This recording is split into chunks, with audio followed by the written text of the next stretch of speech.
नमस्कार साथियों, आप लोगों का बहुत-बहुत स्वागत है मेरे यूट्यूब चैनल मुदगल बायोलॉजी में।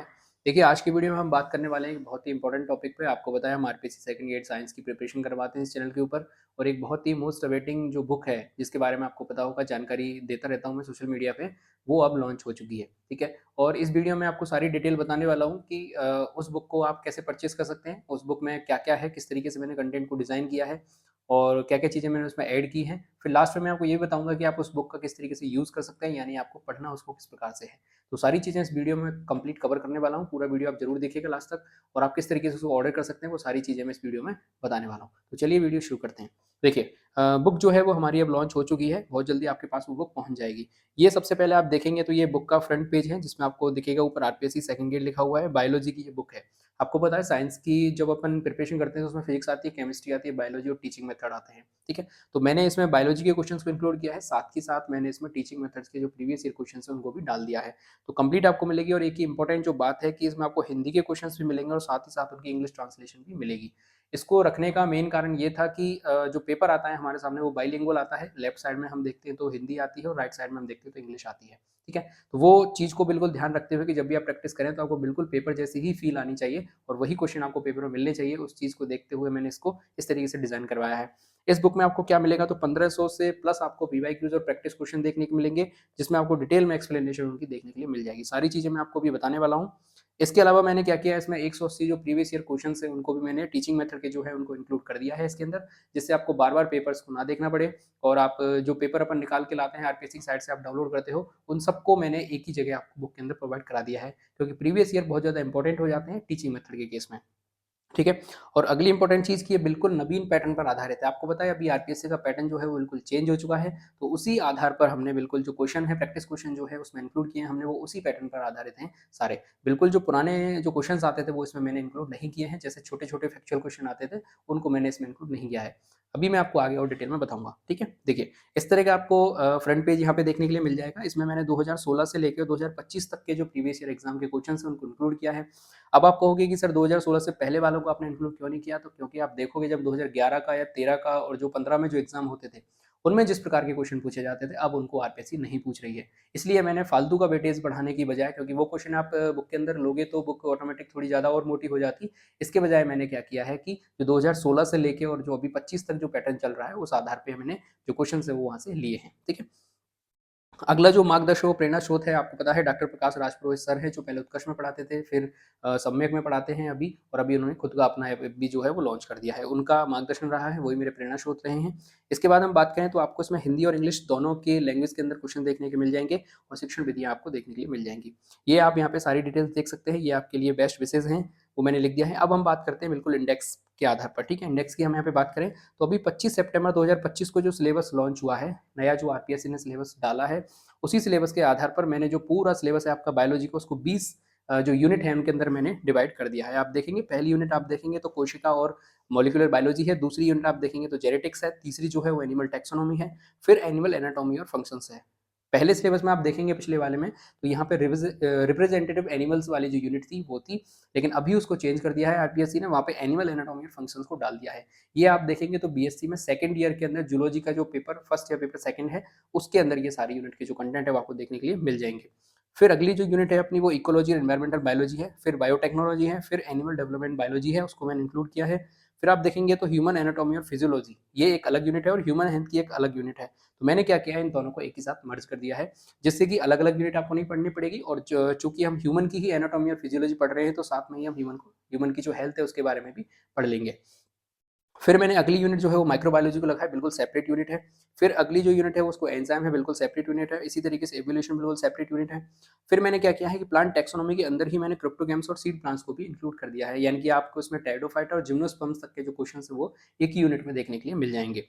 इसी तरीके से जो मॉर्फोलॉजी और एनाटॉमी होती है वो हमने ले ली है। फिर हम बात करें तो अगली जो है वो आवर्तवीजी यानी कि फैमिलीज़ ऑफ एंजियोस्पर्म को हमने यहाँ पे डाला है। बिल्कुल टैक्सोनॉमी जो है एंजियोस्पर्म की अलग यूनिट है, आप देखेंगे इसमें कई सारी फैमिलीज़ हैं, उनके कैरेक्टरिस्टिक्स पूछे जाते हैं, फ्लोरल फार्मूला पूछे जाते हैं, वो सारी चीज़ है। इसके बाद रिप्रोडक्शन इन प्लांट्स है, इस यूनिट को अलग लिया है। वाटर रिलेशन जो है इसको बिल्कुल अलग हमने यूनिट लिया है और फोटोसिंथेसिस और रेस्पिरेशन को जो आप देखेंगे सिलेबस में तो अलग-अलग यूनिट है, लेकिन मैंने दोनों को एक साथ कंबाइन कर दिया है, ठीक है? क्योंकि एक जैसे क्वेश्चन यहाँ से पूछे जाते हैं। फिर हम बात करें तो प्लांट ग्रोथ एंड डेवलपमेंट की एक बिल्कुल सेपरेट यूनिट है और लास्ट में जो है जो पिछली साल आरपीएससी ने सिलेबस के अंदर इंक्लूड की थी वो इकोनॉमिक जूलॉजी थी, उसको मैंने 19 नंबर पे रखा है। और 20वीं यूनिट जो इस साल लेटेस्ट जो है वो ऐड की है आरपीएससी के साइट पे आप जाके देखोगे सिलेबस में, तो फर्स्ट ग्रेड के अंदर और सेकंड ग्रेड के अंदर दोनों में ये इस यूनिट को क्या कर दिया, ऐड कर दिया है। फर्स्ट ग्रेड के सिलेबस में भी इसको ऐड किया है और सेकंड ग्रेड में भी ऐड किया है, जो है भारतीय ज्ञान प्रणाली में जीव विज्ञान यानी कि biology and Indian knowledge system.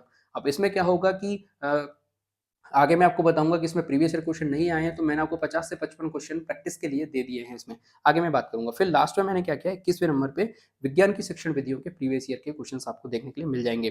Total आप देखोगे तो लगभग 347 पेज की किताबें आपको देखने के लिए मिल जाएगी। ठीक है, अब देखिए कंटेंट की हम यहाँ पे बात करें तो इस तरीके से आपको यूनिट वाइज देखने के लिए मिलेंगी। पहली यूनिट जो है वो कोशिका और आणविक विज्ञान है। क्वेश्चंस आप देखेंगे तो इस तरीके से आपको देखने को मिलेंगे, लेफ्ट साइड में आपको हिंदी देखने को मिल जाएगी और राइट साइड में आपको इंग्लिश देखने के लिए मिल जाएगी।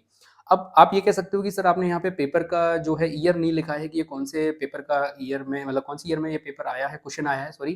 तो इसका जो है कारण वो ये था क्योंकि अगर यहाँ पे अपन लिखने जाते कि ये कौन सी ईयर का है तो टाइपिस्ट ने बताया कि सर पेज जो है और पढ़ जाएंगे आपके, यानी किताब और मोटी हो जाएगी। तो इस चीज़ को ध्यान में रखते हुए मैंने उनको नहीं इसमें इंक्लूड करवाया। लेकिन मैं आपको बताना चाहता हूँ कि यहाँ पे जो क्वेश्चन की मैंने सीक्वेंस रखा है वो ये रखा है कि 2025 में जो एग्जाम हुआ उसका क्वेश्चन आपको सबसे पहले नंबर पे देखने को मिलेगा, और 2015 या 16 में जो लास्ट पेपर हुआ था उसका जो क्वेश्चन है वो सबसे लास्ट में आपको देखने को मिलेगा। यानी कि सीक्वेंस जो है वो मैंने न्यू से लेके ओल्ड की तरफ रखा है, यानी कि शुरुआत के जो क्वेश्चन है आपको बिल्कुल जो लेटेस्ट पैटर्न फिलहाल चल रहा है उस तरह के क्वेश्चन देखने को मिलेंगे, और जब आप धीरे धीरे पीछे की तरफ क्वेश्चंस करते हुए जाएंगे तो पैटर्न बिल्कुल चेंज होता जाएगा, यानी कि जो पुराना पैटर्न आता था, क्वेश्चन जो इजी आते थे वो आपको देखने के लिए मिलेंगे। इस पैटर्न को मैंने रखने का जो रीजन है वो ये है क्योंकि हम अभी जो फर्दर जो पैटर्न आ रहा है, यानी कि आरपीसी जो आगे क्वेश्चंस पूछेगी वो हमारे सही होने चाहिए और उस आधार पे हमारी प्रैक्टिस होनी चाहिए, इसलिए मैंने पहले नंबर भी क्वेश्चन को वहां से शुरुआत की है। ठीक है, तो आप देखेंगे तो ये सारे जो क्वेश्चंस हैं वो प्रीवियस ईयर क्वेश्चन आपको देखने को मिल जाएंगे, क्वेश्चन नंबर 1 से स्टार्टिंग में आप देखोगे। फिर क्या हुआ है कि आगे चल के हम बात करें तो इस तरह से आपको उत्तरमाला और व्याख्या जो है वो लास्ट में देखने के लिए मिल जाएगी। अब इसमें आप ये भी कह सकते हो कि सर एक्सप्लेनेशन और जो क्वेश्चन आंसर है वो आपको, क्वेश्चन का जो आंसर है वो पहले ही दे देना चाहिए था, तो इसकी जो एक्सप्लेनेशन है वो आपको मैं बाद में बताऊंगा कि मैंने ऐसा क्यों रखा है। ठीक, जब मैं क्वेश्चन का एक जवाब दूंगा कि आपको इस बुक को किस तरीके से यूज करना है तो मैं आपको बताऊंगा कि ऐसा मैंने क्यों किया है। अभी फिलहाल आप ये देख लीजिए कि इस तरीके से आपको इसकी जो आंसर की है वो देखने के लिए मिल जाएगी, साथ में आप जो एक्सप्लेनेशन है वो भी देख सकते हैं। एक्सप्लेनेशन में मैंने किस चीज़ का ध्यान रखा है कि चूंकि हमने क्वेश्चन हिंदी और इंग्लिश दोनों में दिए हैं, इसी वजह से जो एक्सप्लेनेशन है वो भी मुझे देनी थी कि हिंदी में भी लिखा रहे, साथ के साथ जो ब्रैकेट में अपन इंग्लिश में भी लिख दें, चूंकि इंग्लिश मीडियम वाले बच्चे जो है उनको प्रॉब्लम आती है, कंटेंट नहीं मिलता है, तो इसलिए मैंने क्या किया है कि उनके लिए इंग्लिश में भी ये सारी चीज़ प्रोवाइड करा दी है। तो आप देखेंगे एक्सप्लेनेशन बिल्कुल पिन पॉइंट है, कहीं भी आपको फालतू की एक भी लाइन देखने के लिए नहीं मिलेगी। जो क्वेश्चन है उस क्वेश्चन का जो राइट ऑप्शन है उसके बारे में, उस टॉपिक के बारे में 2-4 लाइन आपको यहाँ पे देखने के लिए मिल जाएंगी। ठीक है, फिर आप देखोगे तो जैसे ही आपके प्रीवियस ईयर क्वेश्चन खत्म हो जाएंगे, उनकी एक्सप्लेनेशन हो जाएगी, उनकी आंसर की आ जाएगी, उसके बाद आपको इंपॉर्टेंट जो प्रैक्टिस क्वेश्चन है वो यहाँ पे देखने के लिए मिल जाएंगे। अब ये जो क्वेश्चन है आप देखेंगे तो जिस प्रकार का आरपीएससी फिलहाल पैटर्न पूछ रही है बिल्कुल उसी आधार पे मैंने क्वेश्चंस को रखा है। जैसे आप देखोगे पहला क्वेश्चन बिल्कुल सत्य सत्य वाले क्वेश्चन आरपीएससी पूछ रही है, आपने देखा होगा। दूसरी चीज आरपीएससी जो है वो मैचिंग वाले क्वेश्चन पूछ रही है। पहले जो फैक्चुअल क्वेश्चन पूछे जाते थे उनकी जो क्वांटिटी है वो कम कर दिया आरपीएससी ने, मैचिंग वाले क्वेश्चन पूछ रही है, कौन सा कथन सही नहीं है, कौन सा कथन सही है, इसमें से कितने कथन सही है, इस प्रकार के क्वेश्चन आरपीएससी फिलहाल पूछ रही है। तो उन्हीं क्वेश्चन को यहाँ पे इंक्लूड किया है। जैसे आप क्वेश्चन नंबर 18 को देखोगे तो इसने क्या किया है कि भाई जो एंजाइम दे दी है एक तरफ और दूसरी तरफ उनके जो कार्य हैं एंजाइम के वो यहाँ पे दे दिए हैं, आपको मैच करके बताना है कि कौन सा सही है कौन सा गलत है। ठीक है, इसी तरीके से क्वेश्चन नंबर 22 को देखोगे तो लिस्ट फर्स्ट दे दी है आपके लिए, फिर नीचे जो क्वेश्चन के नीचे है लिस्ट सेकंड दे दी होगी, और आपको मैच करना है कि ए का जो मैच है वो कौन सा है, बी का मैच है वो कौन सा है, फिर आपको राइट आंसर वहाँ पे चूज करना होगा। तो इस तरह के क्वेश्चंस को मैंने इंक्लूड किया है। जैसे ही आपके ये प्रैक्टिस क्वेश्चन खत्म हो जाएंगे उसके बाद वही सेम चीज आपको आंसर की देखने को मिल जाएगी और साथ के साथ आपको उसकी एक्सप्लेनेशन भी देखने के लिए मिल जाएगी। अब इसमें मैंने क्या किया है कि सारे क्वेश्चंस की एक्सप्लेनेशन बिल्कुल भी नहीं दी है। जिस क्वेश्चन में मुझे लगता है कि इसकी एक्सप्लेनेशन होनी चाहिए केवल उसी क्वेश्चन की एक्सप्लेनेशन दी है। क्योंकि अभी देखिए जैसे फर्स्ट यूनिट में मैंने 50 प्रैक्टिस क्वेश्चन डाले हैं, तो 50 क्वेश्चन की एक्सप्लेनेशन यदि हम देने जाएंगे तो किताब फिर वापस बहुत ज़्यादा मोटी हो जाएगी, 500 से 600 पेज के अंदर किताब बन जाएगी, जो कि बिल्कुल भी वर्थ इट नहीं है। तो मैंने क्या किया है कि जिनकी लगनी चाहिए कि हाँ भाई इसकी एक्सप्लेनेशन होनी चाहिए केवल उसी को मैंने एक्सप्लेन किया है। बाकी जो फैक्चुअल क्वेश्चन होते हैं उनका किसी भी प्रकार से एक्सप्लेनेशन नहीं दिया है। जैसे क्वेश्चन आता है कि कोशिका की खोज किसने की, तो ये सीधा साइंटिस्ट पूछ रहा है, वो साइंटिस्ट का नाम पूछ रहा है, वैज्ञानिक का नाम पूछ रहा है, तो इसमें किसी प्रकार की एक्सप्लेनेशन की कोई आवश्यकता है नहीं, क्योंकि ये सीधा फैक्चुअल क्वेश्चन है, तो यहाँ पे मैंने एक्सप्लेनेशन की नहीं रखी है। ठीक है, इसी तरीके से आप अगली यूनिट देखोगे तो बिल्कुल एंजाइम वाली यूनिट आप देख सकते हैं। इस प्रकार के क्वेश्चंस आपको देखने के लिए मिल जाएंगे। इंपॉर्टेंट प्रैक्टिस क्वेश्चन में आप देखेंगे तो बिल्कुल देखिए, जैसे मैंने आपको बताया था कि अपन ने पैटर्न आरपीएससी का फॉलो किया है, तो देखिए एंजाइम के संदर्भ में निम्न कथनों पर विचार करिए। 2-3 आपको कथन दे दिए, अब इसमें से बताने की सत्य कथन कौन कौन से हैं। तो इस प्रकार के क्वेश्चन मैंने रखे हैं। साथ में आप देखोगे तो इंग्लिश में भी क्वेश्चन बिल्कुल आपको एज इट इज देखने के लिए मिलेगा। जो हिंदी में है वही इंग्लिश को ट्रांसलेट करके लिख दिया है, तो किसी प्रकार की कोई प्रॉब्लम आपको नहीं आएगी। इसी तरीके से अगला क्वेश्चन देखेंगे कि कौन सा कथन एंजाइम क्रियाविधि के संबंध में गलत है, तो आपको गलत कथन को यहाँ पे चूज करना है। ठीक है।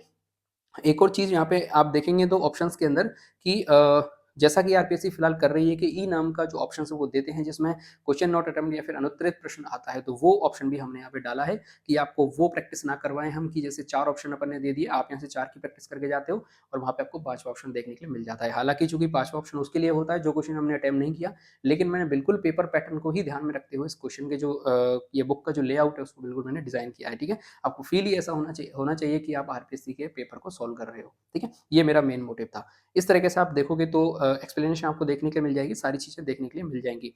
बाकी आप यदि इसकी डेमो देखना चाहते हो पूरी, यहाँ पे मैंने जो पीडीएफ है उसको इंक्लूड कर दिया है। बाकी आप डेमो और देखना चाहते हो तो आप जाके टेलीग्राम चैनल ज्वाइन करिए, वहाँ पे मैंने पीडीएफ डाल रखी है, पूरी डेमो खुद से देख सकते हो, क्वेश्चन का लेवल देख सकते हो, उनकी आंसर्स, उनकी एक्सप्लेनेशन सारी आप पढ़ सकते हो। ठीक है। ये 20वीं जो यूनिट है मैंने आपको बताया, ये नई यूनिट ऐड हुई है इस बार, तो इसके क्वेश्चन भी आपको देखने के लिए मिल जाएंगे। इसके मैंने टोटल 55 क्वेश्चन यहाँ पे डाले हैं जो कि आपको देखने के लिए मिल जाएंगे। साथ के साथ मैंने इनकी एक्सप्लेनेशन भी जिसकी मुझे लगती है देनी चाहिए, वो क्वेश्चन मैंने यहाँ पे डाले हैं। और ये जो क्वेश्चन से कहाँ से लिए हैं, तो आपको पता है कि 10th क्लास में पहले पुरानी जो आरबीएससी चलती थी उस समय एक बुक चलती थी जिसमें ये सारे साइंटिस्ट के बारे में कुछ ना कुछ लिखा हुआ है, तो वहाँ से ये कंटेंट मैंने लिया है, क्वेश्चन लिए हैं।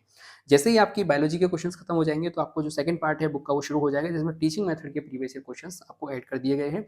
इसमें मैंने क्या किया है, सीक्वेंस वही रखा है। सबसे पहले आपको जो लेटेस्ट पेपर हुआ है सेकेंडरी एजुकेशन 2024 का जो पेपर था, यानी कि ये भर्ती 2024 की थी, इसका पेपर 2025 में हुआ था जुलाई के अंदर।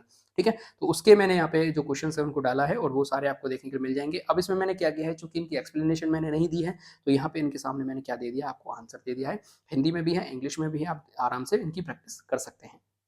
ठीक है। और सारा सीक्वेंस उसी हिसाब से चलेगा। 2022 का देख लेंगे, 18 का देख लेंगे, और जितने भी मतलब आरपीएससी की साइट पे आपको पेपर देखने के लिए मिल जाएंगे वो सारे हमने यहाँ पे क्या कर दिए, इनको इंक्लूड कर दिए हैं। इस तरीके से आपको इसका बैक कवर देखने के लिए मिल जाएगा। और बैक कवर में आप देखेंगे तो टेलीग्राम का जो क्यूआर कोड है वो दिया गया है, इसको स्कैन करके आप सीधा टेलीग्राम पे जुड़ सकते हैं और आप हमारे यूट्यूब चैनल को भी सब्सक्राइब कर सकते हैं इससे जाके। बाकी आपको कोई क्वेश्चन है तो आप इस नंबर पर मुझे मैसेज कर सकते हैं, ये मेरा व्हाट्सअप नंबर है, और आपको और कोई क्वेरी करनी है तो आप मेल भी कर सकते हैं। ठीक है। अब जो इम्पोर्टेंट सवाल आता है हमारे सामने कि हम इस बुक को किस प्रकार से परचेज कर सकते हैं, यानी आपको इसको खरीदना किस प्रकार से, तो मैं आपको बता देता हूँ कि ये बुक जो है अभी हमने ऑनलाइन अवेलेबल करवा दी है। ठीक है, ऑनलाइन अवेलेबल करवा दी है। लिंक आपको नीचे डिस्क्रिप्शन के अंदर देखने के लिए मिल जाएगी। इसके अलावा टेलीग्राम चैनल पे जो लिंक है वो भी हम आपको प्रोवाइड करा देंगे। सीधा आप जाएंगे फ्लिपकार्ट के अंदर, तो वहाँ आपको सीधा बुक की जो डिटेल्स हैं वो देखने के मिल जाएंगी, वहाँ से आप इसको परचेज कर सकते हैं। ठीक है। दूसरी चीज़, यदि आप ऑफलाइन मार्केट से बुक लेना चाहते हैं तो फिलहाल जयपुर के अंदर हमने इसको अवेलेबल करवा दिया है। बाकी धीरे धीरे जो अदर सिटीज़ हैं वहाँ पे भी हम इसको अवेलेबल करवा देंगे। यदि आप अपने आसपास जहाँ से भी आप अपनी बुक परचेज करते हो, नियरेस्ट स्टोर पे आप जाइए, फोटो दिखाइए, और आपको यदि उस बुक सेलर के पास वो बुक होगी तो आपको प्रोवाइड करा देगा, यदि नहीं होगी तो वो 2-3 दिन के अंदर आपको मंगा के वो चीज़ दे देगा। तीसरी ऑप्शन यदि मैं बात करूँ कि आप ऑनलाइन जो है यानी फ्लिपकार्ट या अमेजोन से आप नहीं परचेज कर पा रहे हैं, ऑफलाइन भी आपको नहीं अवेलेबल हो रही है, तो आप मुझे मैसेज कर सकते हैं। व्हाट्सअप नंबर मैं यहाँ पे भी लिख देता हूँ, पहले भी मैंने बताया था 8949073931। आप सीधा मुझे मैसेज करिए, और जैसे ही आपका मैसेज हो जाएगा, पेमेंट रिसीव हो जाएगा, सारी चीज़ें होने के बाद आपको 5 से 6 दिन के अंदर या फिर 4 से 5 दिन, जितना भी डिलीवरी में टाइम लगता है, आपकी बुक आपके जो होम जगह है या जहाँ पे आप रहते हो वहाँ पे आपको हम पहुँचा देंगे। ठीक है। तो ये 3 तरीके से आप इस बुक को जो है परचेज कर सकते हो। ऑनलाइन लिंक आपको नीचे डिस्क्रिप्शन में देखने को मिल जाएगी, टेलीग्राम पे भी अवेलेबल हो जाएगी। ठीक है। चलिए, अब मैं बात करता हूँ आप इस बुक का यूज़ कैसे करेंगे, यानी कि आपको इस बुक को पढ़ना किस तरीके से है। तो देखिए, ये जो बुक है इसको मैंने मेन जो है वो प्रैक्टिस के पर्पज़ से बनाया था, यानी अभ्यास के पर्पज़ से मैंने इस बुक को बनाया है। तो इसमें आपको करना क्या है कि अभ्यास करना है, तो आप करोगे कैसे कि सबसे पहले आप उस यूनिट को कंप्लीट कर लीजिए, यानी आप उस यूनिट को पढ़ लीजिए। जैसे ही आप उस यूनिट को पढ़ लिया, अब आपको ये देखना है कि, और आपने उसको रिवीजन कर लिया, अब आपको ये देखना है कि मुझे उस यूनिट में से कितना आता है। तो सबसे पहली चीज़ जो इंपॉर्टेंट हो जाती है किसी भी एग्जाम को क्रैक करने के लिए, वो होते हैं उसके पीवाईक्यूज, यानी कि प्रीवियस ईयर में जो क्वेश्चन आए हुए हैं। तो आप क्या करेंगे, जैसे मान के चलिए आपने पहली यूनिट को पढ़ा, उसका रिवीजन कर लिया, उसके बाद आपको देखना है कि उसमें से प्रीवियस ईयर क्वेश्चन किस प्रकार से आए थे। पहले आप ये चीज़ देख लेंगे तो आपको इस यूनिट का लेवल का अंदाजा पता लग जाएगा कि इस यूनिट से किस प्रकार के क्वेश्चन पूछे जाते हैं। अब जैसे ही आप इन चीज़ों को कर लेंगे, आपने उनकी एक्सप्लेनेशन देख ली, आपने सॉल्व करके देख लिए क्वेश्चंस, अब आप देखेंगे कि आपने रिवीजन कर लिया। रिवीजन करने के बाद जो इंपॉर्टेंट जो क्वेश्चन पीछे दिए गए हैं, आप क्या करें, उनसे प्रैक्टिस करें, ठीक है? और एक बार आप रफली अपने पेज पे जाके या फिर किसी प्रकार से पेंसिल से आप उसमें टिक करके सारे क्वेश्चन सॉल्व करिए। क्वेश्चन सॉल्व करने के बाद आप पीछे जो आंसर किया उससे मिलान कर लीजिए। किसी क्वेश्चन पे आपको डाउट होता है तो आप उसकी एक्सप्लेनेशन देख सकते हैं कि भाई इसका राइट आंसर क्यों है। फिर भी यदि हमने जो एक इंपॉर्टेंट चीज़ मैं आपको बता दूँ कि इस बुक के अंदर हमने बहुत बार इस बुक को प्रूफ रीड किया है, यानी कि बार-बार इसकी जो एरर्स हैं उनको फाइंड किया है और हमने काफ़ी कोशिश की है कि इसमें कोई भी एरर ना रहे। फिर भी आप जानते हैं कि ह्यूमन की जो टेंडेंसी होती है कि कई बार गलती है रह जाती है, कुछ चीज़ें छूट जाती हैं। तो इसके लिए जो है आप करेंगे, यदि आपको लगता है कोई चीज़ गलत है तो आप मुझे व्हाट्सएप पे मैसेज कर सकते हैं, टेलीग्राम पे मैसेज करके बता सकते हैं। यदि वो चीज़ सही होगी, वो चीज़ सही में गलत होगी तो हम उसको सुधार करवा देंगे, ठीक है? चलिए, तो आपको अभ्यास किस तरीके से करना है, इंपॉर्टेंट क्वेश्चंस आपने दिए, ज़्यादा क्वेश्चन नहीं है आपको पर जो यूनिट है मैंने 50 से 70 क्वेश्चंस दिए हैं, ठीक है? एक यूनिट के इतने क्वेश्चन यदि आप कर लेते हैं, प्रैक्टिस आप यदि कर लेते हैं तो आपको वो यूनिट बिल्कुल 100% आत्मसात हो जाएगी। आप अच्छे से उस यूनिट से अपना जो कमांड है वो पा सकते हैं, यानी वो यूनिट पे आपका पूरा कमांड हो जाएगा, ठीक है? तो 50 से 70 क्वेश्चन से आप प्रैक्टिस करिए और इस हिसाब से यदि मैं बात करूँ आपसे, यदि बुक को पूरा कर लेते हो तो आप पूरी 20 यूनिट का 1500 क्वेश्चंस जो हैं उनकी आप प्रैक्टिस कर लेंगे और 1500 क्वेश्चन किसी भी चीज़ का बहुत ज़्यादा इंपॉर्टेंट हो जाता है। पूरे सिलेबस का यदि आप 1500 क्वेश्चन से प्रैक्टिस कर लेते हो, इंक्लूडिंग प्रीवियस ईयर क्वेश्चंस, तो फिर आप समझिए कि उससे बाहर क्वेश्चन आने के चांस बहुत कम हो जाते हैं, ठीक है? तो ये मैंने आपको पढ़ने का तरीका भी बता दिया, इसको किस तरीके से यूज़ करना है। बाकी एक जो इंपॉर्टेंट चीज़ जो मैं आपको बता रहा था, पहले मैंने आपको बताया था कि मैंने जो एक्सप्लेनेशन है उसको बाद में क्यों दिया है और जो उत्तरमाला है उसको मैंने बाद में क्यों दिया है। तो देखिए, कई सारी मार्केट में बुक आती हैं जिनमें होता क्या है कि आंसर बिल्कुल सामने ही लिखा होता है और उनकी एक्सप्लेनेशन बिल्कुल नीचे दी हुई होती है। ज़्यादातर यही पैटर्न फॉलो होता है मोस्टली बुक्स में। लेकिन इस बुक को लाने का जो मेरा मेन मकसद था वो था अभ्यास यानी प्रैक्टिस। मेरे पास कई सारे बच्चों की क्वेरी आती थी, वो यही कहते थे कि सर हमें सेकंड ग्रेड साइंस के अंदर या बायोलॉजी की हम बात करें, केमिस्ट्री की बात करें तो हमें प्रैक्टिस करने के लिए कोई भी चीज़ नहीं है। तब मैं उनको सलाह देता था कि आप यूएसएस की किताब लेके आइए, सेल्फ स्कोरर की बुक लाइए या फिर आप एमटीजी की बुक लाइए। जो बुक नीट के लिए बच्चे यूज़ करते हैं, वहाँ से वो प्रैक्टिस करते हैं।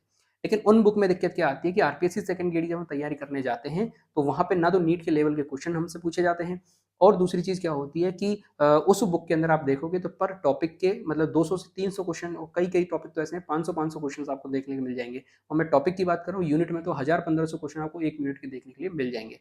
तो यदि आप 1000-1500 क्वेश्चन 1 यूनिट के करने बैठोगे, तो आप समझ सकते हैं कि टाइम कितना ज़्यादा कंज़्यूम हो जाएगा और 1500 क्वेश्चन आपको इतने करने की आवश्यकता भी नहीं है, पर यूनिट की मैं बात कर रहा हूँ, ठीक है? तो मैंने क्या किया कि इसको फिर मुझे पता चला कि ये जो प्रॉब्लम है, ये वास्तव में जेन्युइन एक प्रॉब्लम है। तो मैंने क्या किया, अपन ऐसा करते हैं कि एक बुक निकाल लेते हैं जिसमें अपन यूनिट वाइज़ सारी चीज़ें करेंगे और प्रैक्टिस के लिए हम वो केवल बुक को अपन लेके आएँगे, ठीक है? तो अब आप जब चीज़ों को प्रैक्टिस के लिए ले रहे हैं, तो आपको क्या करना पड़ेगा कि पहले आपने यूनिट पढ़ ली, मैंने आपको तरीका भी बताया था, पहले आपने यूनिट पढ़ ली, उसका रिवीजन कर लिया, उसके बाद आप प्रैक्टिस करेंगे। तो प्रैक्टिस में आपको चीज़ें सामने नहीं दिखनी चाहिए। आपको चीज़ें बाद में आपको उनका मूल्यांकन करना है, इवैल्यूएशन करना है कि किस तरीके से चीज़ें जो है मेरी सही हुई हैं, गलत हुई हैं। यदि आंसर ही आपके सामने आ जाएगा, तो फिर उसमें बहुत सारी दिक्कतें आती हैं। आपको पता है, एक्सप्लेनेशन सामने दी हुई है, आंसर सामने दिया हुआ है, तो फिर वो चीज़ हमारी प्रैक्टिस उससे नहीं हो पाती। मेरा मेन मकसद ये था कि आप इससे प्रैक्टिस कर पाएँ अच्छे से। आपने यूनिट पढ़ी, उसके बाद क्वेश्चन सॉल्व किया, आपको पता चल जाए कि 50 में से आपके कितने क्वेश्चन सही हैं, कितने क्वेश्चन गलत हो रहे हैं, कौन से क्वेश्चन गलत हो रहे हैं, किस वजह से गलत हुए हैं। तो आप अच्छे से अपना मूल्यांकन कर पाओगे और उन चीज़ों को सुधार कर पाओगे। और जब चीज़ें आपकी सुधर जाएँगी, बिल्कुल आपको ऐसा लगेगा कि मैं पेपर में बैठा हुआ हूँ, एग्ज़ाम में बैठा हुआ हूँ, तब आप उस चीज़ को फ़ील करके एग्ज़ाम को क्वेश्चन को सॉल्व करोगे, तो जो सिली मिस्टेक्स आपकी होती हैं ड्यूरिंग एग्ज़ाम, वो चीज़ें आपकी नहीं होंगी, वो चीज़ें आप पहले ही कर चुके होंगे, अभ्यास के दौरान कर चुके होंगे, तो जब आप वास्तव में एग्ज़ाम में बैठोगे, तो आपसे वो चीज़ें गलत नहीं होंगी, इसके चांस बहुत कम हो जाएँगे। तो ये मेरी सोच थी इसके पीछे, इस बुक को लाने के पीछे, सारी चीज़ें मैंने आपको क्लियर कर दी। दूसरी प्रॉब्लम ये थी कि आपने क्वेश्चन का टैग क्यों नहीं लगाया कि कौन से ईयर में आया, तो उसका मैंने बता दिया कि जगह बहुत कम थी, बुक बहुत लंबी हो जाती, इसलिए मैंने क्या किया, सीक्वेंस इस हिसाब से अरेंज कर दिया कि पहला जो क्वेश्चन है वो लेटेस्ट है, उसके बाद जो चीज़ें हैं वो ईयर वाइज़ नीचे डाउन होती जा रही हैं, ठीक है? तो ये कंप्लीट डिटेल्स मैंने आपको दे दी, किस तरीके से आप परचेज़ कर सकते हैं वो मैंने आपको बता दिया। टेलीग्राम पे लिंक आपको मिल जाएगी, नीचे डिस्क्रिप्शन में लिंक मिल जाएगी, ऑफलाइन आप परचेज़ कर सकते हो और नंबर पे जाके भी आप मुझे मैसेज करके इस बुक को परचेज़ कर सकते हो, ठीक है? तो आशा करता हूँ कि आपको जो वीडियो है वो पसंद आई होगी। जो बुक है उसका रिव्यू आप ज़रूर दें। जैसे ही आप परचेज़ करें, लाके देखने के बाद डेमो पीडीएफ देख लें। डेमो पीडीएफ देखने के बाद भी आप मुझे सारी चीज़ें जो हैं बता सकते हैं कि आपको ये बुक जो है कैसी लगी, किस तरीके से आपने इस बुक का यूज़ किया, ठीक है? तो आज की वीडियो को यहीं पे खत्म कर लेते हैं। इसके अलावा मैं बात करूँ तो आप पढ़ते रहिए, आगे बढ़ते रहिए, देश से प्यार करें, माता-पिता से प्यार करें। जय हिंद।